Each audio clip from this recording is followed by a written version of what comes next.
आज हमारे साथ मेजर शिवम सिंघाना जो पूर्व में मेजर रह चुके हैं हमारे सामने बैठे हैं। आज उनसे हम कुछ खास बातचीत करने के लिए बैठे हैं। मेजर साहब, आज के माहौल में जो देश में माहौल चल रहा है उस पर आपका क्या कहना है? देखिए, माहौल जो चल रहा है टेंस माहौल है, बिल्कुल टेंस माहौल है। लड़ाई के हालात बने हुए हैं, कभी भी कुछ भी हो सकता है।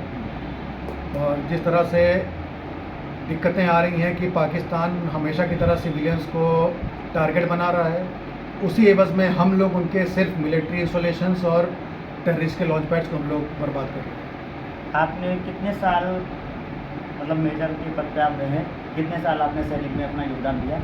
मैंने सेना में लगभग 10 साल का योगदान दिया। और आप कश्मीर में ज़्यादातर मैं कश्मीर और पंजाब में ही रहा पूरा। जब आपकी ड्यूटी कश्मीर में थी तो वहाँ पे पाकिस्तान ऐसे ही हरकतें करता था आपके समय भी? बिल्कुल, हमेशा क्रॉसिंग होती रहती थी। जितनी भी आप टेररिस्ट एक्टिविटीज़ देखते हैं कि पाकिस्तान आर्मी उनको सपोर्ट करती थी, फायरिंग करा के उनको नीचे से पार करवाती थी।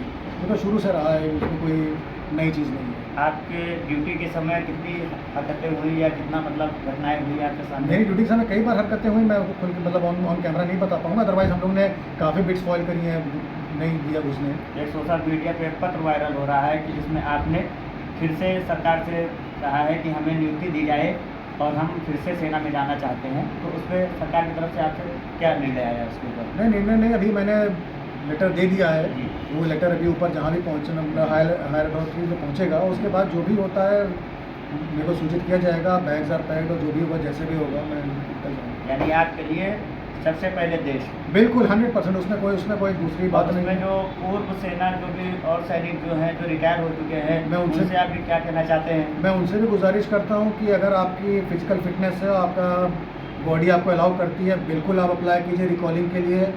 दिल्ली तक अपना लेटर लिखें, नहीं लेटर लिख पाते हैं मुझे लेटर लिखें, मैं आपको दिल्ली लेटर आपका पहुँचाऊँगा। और आप लोग तैयार रहें, स्वागत है, देश को आपकी ज़रूरत है, आगे आइए देश के लिए। आपने आखिर सेना छोड़ा क्यों?